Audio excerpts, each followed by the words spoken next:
पहुंची हैं प्रधानमंत्री नरेंद्र मोदी को। और हमने देखा कि आज सुबह वो एयरपोर्ट पे भी प्रधानमंत्री को रिसीव करने के लिए पहुंचे थे। इस वक्त की ये सीधी तस्वीरें भी आप देख पा रहे हैं, प्रधानमंत्री नरेंद्र मोदी और उनके बीच में गर्मजोशी के साथ में इस्तकबाल हुआ एक दूसरे के साथ में। बांग्लादेश के जो विदेश मंत्री हैं वो भी इस वक्त साथ नजर आ रहे हैं। बंगबंधु इंटरनेशनल कॉन्फ्रेंस सेंटर की ये सीधी तस्वीर है। यहाँ पर प्रधानमंत्री नरेंद्र मोदी बंगबंधु बापू म्यूजियम का शुरुआत करेंगे, यानी बंगबंधु जो कि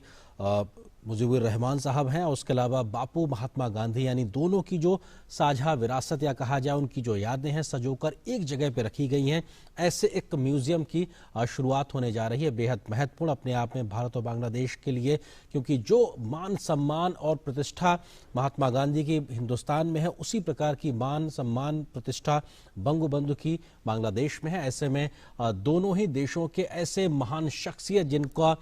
अपने अपने देशों में इस प्रकार का योगदान है, सम्मान है, उनकी यादों को सजोकर रखने के लिहाज से एक म्यूजियम का ढाका में होना और उस म्यूजियम की शुरुआत करने के लिए प्रधानमंत्री इस वक्त बंगबंधु इंटरनेशनल कॉन्फ्रेंस सेंटर में है, अपने आप में बेहद महत्वपूर्ण पहलू। और हमने देखा कि लगातार आज सुबह से प्रधानमंत्री नरेंद्र मोदी के ढाका आगमन के साथ से ही लगातार जो बांग्लादेश की प्रधानमंत्री हैं शेख हसीना, वो उनको स्वागत करने के लिए एयरपोर्ट पर भी पहुंची थी। आज जो नेशनल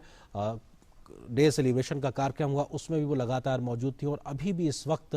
प्रधानमंत्री के साथ में शेख हसीना लगातार मौजूद हैं। और रेड कारपेट एक तरीके से ये बताता है किस तरीके से प्रधानमंत्री मोदी का स्वागत किया जा रहा है, और ये तस्वीरें इस बात की गवाह है।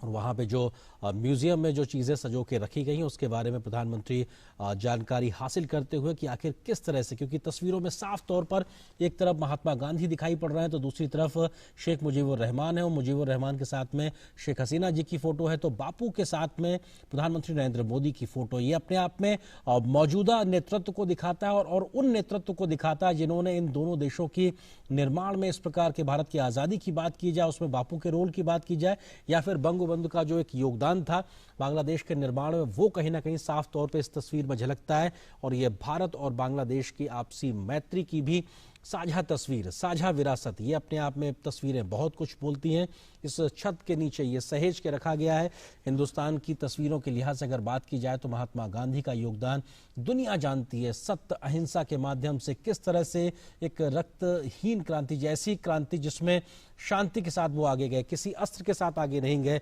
ऐसी एक क्रांति को देने वाले, दुनिया को एक सत्य और अहिंसा का पाठ पढ़ाने वाले महात्मा गांधी के संदेशों को सहेजना इस प्रकार के म्यूजियम में, ये बांग्लादेश के ढाका में है, ये म्यूजियम है, अपने आप में बेहद महत्वपूर्ण।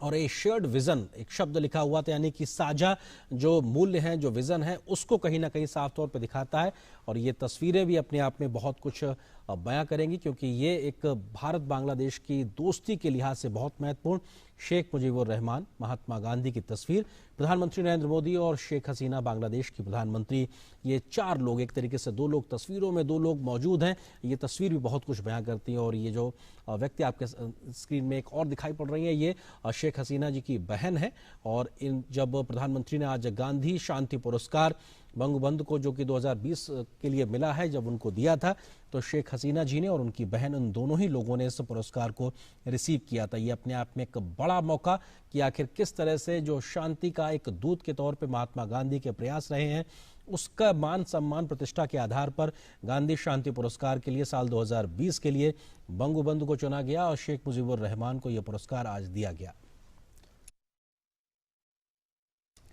और प्रधानमंत्री नरेंद्र मोदी बांग्लादेश की प्रधानमंत्री शेख हसीना से इस वक्त बातचीत करते हुए, और निश्चित तौर पे जो भी जानकारियां यहाँ उकेरी गई हैं उसके बारे में जानकारी हासिल करते हुए, क्योंकि जो बातें बापू ने कही हैं, जो बातें बंगबंधु ने कही, उन बातों को भी यहाँ सहेज के रखा गया हो, क्योंकि अपने अपने देश में उस समय की आज़ादी के आंदोलन की अगर अगुवाकारी की बात की जाए तो किस तरह से देश समाज के हर एक व्यक्ति को एक तरीके से उस मिशन के लिए खड़ा कर देना, उनके अंदर वो जोश भर देना कि वो देश की आज़ादी के लिए आगे आए, ये कर दिखाने का जो जज्बा था, ये जो कर दिखाने का जो काम था, वो उस वक्त बापू ने आज़ादी के आंदोलन में हिंदुस्तान में किया था, तो बंगबंधु ने वो 71 की अगर बात की जाए तो बांग्लादेश में किया था। तो निश्चित तौर से ये वो व्यक्ति हैं, वो दोनों शख्सियत हैं जिनको कभी ये दोनों देश भुला नहीं सकते। और आज इन्हीं सब यादों को सहेजने के लिहाज से इस म्यूजियम में अपने आप में तमाम चीज़ों को संकलित किया गया। हम ये तस्वीरें भी देख पा रहे हैं, इसके अलावा कुछ डिजिटल फॉर्मेट में भी वहाँ पे संभवतः कुछ चीज़ें सहेज के रखी गई हैं, जिसकी जानकारी वहाँ के जो क्यूरेटर हैं उस म्यूजियम के संभवतः वो प्रधानमंत्री को देते हुए। और ये तस्वीरों में बापू की तस्वीरें भी हैं, बंगबंधु की भी तस्वीरें हैं, और उनके जो वाक्य हैं, जो स्वर्णिम वाक्य कह सकते हैं, या उनके जो अमर संदेश होते हैं, वो शायद वहाँ सहेज के रखे गए हैं। निश्चित तौर से ये अपने आप में एक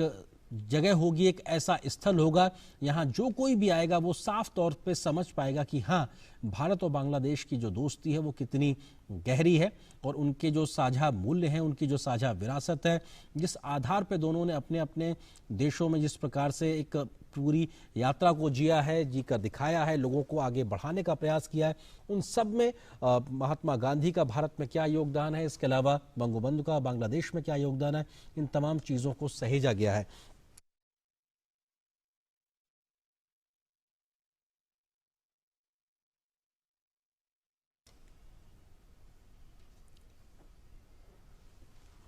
तो निश्चित तौर से ये तस्वीरें अपने आप में हम देख सकते हैं कि इनको ब्लैक एंड वाइट की तस्वीरें, यानी उस वक्त की तस्वीरें हैं जब फोटोग्राफी एक बहुत शुरुआती समय में हुआ करती थी, लेकिन उस वक्त की तस्वीरों को भी आज के माहौल में इस प्रकार से रखना, सहेज के रखना, और इनको इस स्तर तक ले जाना कि जो ये जानकारी साझा कर सकें यहाँ आने वाले लोगों के साथ में, कि हाँ, आखिर अगर वो जानना चाहते हैं कि हमारे देश की आज़ादी में किस प्रकार के लोगों ने क्या योगदान दिया था, तो चाहे वो डिजिटल फॉर्मेट के माध्यम से हो, वो जानकारियों को भी सहेजने की कोशिश की गई, उनको आगे बढ़ाने का पूरा ये काम किया गया। तो प्रधानमंत्री नरेंद्र मोदी की ये जो पूरी यात्रा है, इसका एक बेहद अहम पड़ाव, जहां पे हम साफ तौर पे देख सकते हैं कि तमाम जानकारियां प्रधानमंत्री हासिल करते हुए, और एक शेयर्ड विजन के तौर पे साफ तौर पे ये बात कही गई है, रखी गई है कि यहाँ पर भारत और बांग्लादेश दोनों देशों की जो एक साझा विरासत है, जो शेयर्ड विजन है, यहाँ पर हम एक ट्रांजिस्टर देख पा रहे हैं, यानी कि उस वक्त का ट्रांजिस्टर जो इस्तेमाल हुआ करता होगा, तो निश्चित तौर से ये दशकों पुराना ट्रांजिस्टर, और उस वक्त किस तरीके से इसने रोल अदा किया होगा, क्योंकि आज टेलीविज़न के दौर में हम कह सकते हैं कि शायद बातें अलग होती हैं, लेकिन उस वक्त के जो स्थितियां परिस्थितियां थी वो एक अलग थी, और रेडियो ही बहुत बड़ा एक माध्यम हुआ करता था। और ये और भी अन्य जो चीज़ें यहाँ पे सहेज के रखी गई हैं इस म्यूज़ियम में, उनके बारे में ये जानकारी हासिल करते हुए प्रधानमंत्री नरेंद्र मोदी कि आखिर यहाँ पर किस प्रकार से इन यादों को सहेजा गया है, संवारा गया है, और ये यादें अपने आप में हर एक उस व्यक्ति को जो जानना चाहेगा इस इतिहास की समृद्ध विरासत को, उन तक वो जानकारी पहुंच सकेगी। और प्रधानमंत्री की इस यात्रा के दो बेहद महत्वपूर्ण दिन, आज पहला दिन, और हम लगातार देख रहे हैं प्रधानमंत्री इस यात्रा के माध्यम से किस तरीके से अपने भारत और बांग्लादेश के जो जुड़ाव है उसको सामने साफ तौर पे रख रहे हैं। अपने संबोधन में भी प्रधानमंत्री ने तमाम बातों का जिक्र किया, साफ तौर पे इस बात को भी रखा उन्होंने कैसे जो मुक्ति संग्राम था उसमें भारत के जो सेनाएं थीं उन्होंने भी, और उस वक्त के तमाम लोगों ने भी अपना उसी प्रकार से योगदान दिया जैसा कि बांग्लादेश के निर्माण के समय वहाँ के लोग चाह रहे थे। और आज़ादी को लेकर जो तड़प, उन्होंने जिक्र किया कि आज़ादी को लेकर जो तड़प बांग्लादेश के लोगों में थी, वैसी ही एक तड़प कहीं ना कहीं साफ तौर पे हिंदुस्तान में भी थी। और प्रधानमंत्री नरेंद्र मोदी ने अपने द्वारा किए गए सत्याग्रह का भी जिक्र किया था कि उन्होंने भी, जब ये मुक्ति संग्राम का पूरा आंदोलन चल रहा था, उन्होंने सत्याग्रह किया था, गिरफ्तारी दी थी, और जेल जाने की भी उनकी नौबत आई थी। उन्होंने इस बात को साफ तौर पे कहा कि आज़ादी की ललक या आज़ादी की जो एक छटपटाहट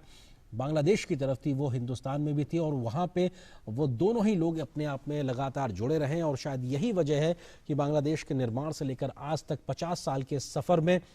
दोनों मुल्कों ने एक दूसरे के साथ में दोस्ती को निभाते हुए किस तरीके से आगे बढ़े हैं, और उस आधार पे दोनों देश तरक्की कर रहे हैं। प्रधानमंत्री ने अपने संबोधन में इस बात का भी जिक्र किया था कि कैसे जो लोग, तमाम लोग उस वक्त बांग्लादेश के अस्तित्व पर ही सवाल खड़ा कर रहे थे, आज बांग्लादेश ने अपनी विकास यात्रा के माध्यम से उन तमाम जो शक और शंकाएं थीं उनको दूर कर दिया। यानी कि बांग्लादेश की विकास यात्रा, इस परिपक्व लोकतंत्र के आधार पर बढ़ती हुई विकास यात्रा के आधार पर बांग्लादेश ने उन तमाम लोगों को एक तरीके से जवाब दिया है जो उसके अस्तित्व पर सवाल खड़ा कर रहे थे जब वो निर्माण हो रहा था।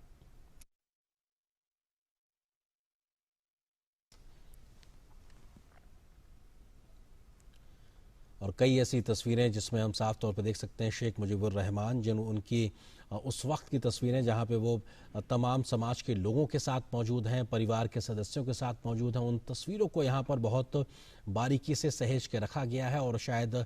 उन तस्वीरों को अपने आप में, जो रेयर फोटोज जिनको कह सकते हैं कि बड़ा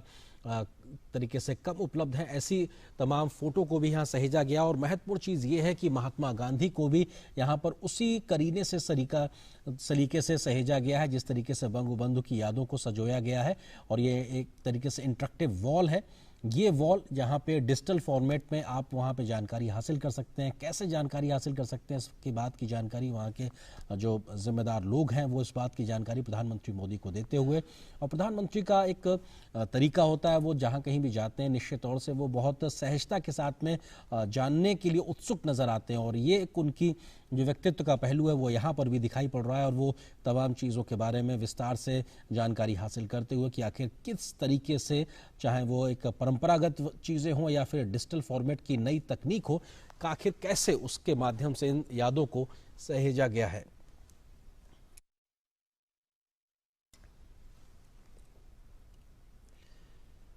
ये ढाका का इंटरनेशनल बंगबंधु कॉन्फ्रेंस सेंटर, जहां पर बंगबंधु बापू म्यूजियम की अब शुरुआत आज की है प्रधानमंत्री नरेंद्र मोदी में है। और ये अपने आप में बेहद महत्वपूर्ण तस्वीरें इस लिहाज से, तब जबकि भारत और बांग्लादेश दो देशों के जो राजनयिक संबंध हैं उनके 50 वर्ष पूरे हो रहे हैं। ये तस्वीरें बहुत कुछ कहती हैं। हालांकि एस्केलेटर पे ये दो नेता एक साथ जा रहे हैं, लेकिन ये दिखाता है कि कैसे विकास के रास्ते पे दो देश एक साथ चल सकते हैं, कैसे विकास के रास्ते पे दो नेता एक साथ चल सकते हैं अगर हम साझे मूल्यों के साथ चल सकते हैं। तो निश्चित तौर से